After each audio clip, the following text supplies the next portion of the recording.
সঙ্গীত অঙ্গনে এবছরের মরণোত্তর 21 পদক পেয়েছেন আইয়ুব বাচ্চু।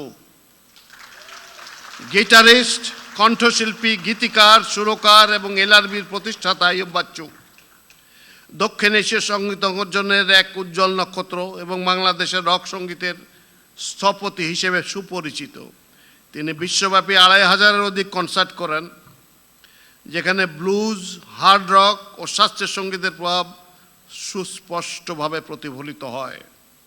1980-র দশক থেকে তিনি 130 জনের অধিক শিল্পীর সঙ্গীত পরিচালক হিসেবে কাজ করেছেন। আইয়ুব বাচ্চু শুধু একজন সঙ্গীত শিল্পী ছিলেন না, তিনি বাংলাদেশ সঙ্গীত ভবনে রকের একটি স্বতন্ত্র পরিচয় নির্মাণ করেন, যেখানে স্থানীয় আবেগ ও বৈশ্বিক সুরের সম্মিলন ঘটেছে। সঙ্গীতে জীবনব্যাপী ভূমিকার জন্য আইয়ুব বাচ্চুকে এবছরের 21 পদক মরণোত্তর ভূষিত করা হলো।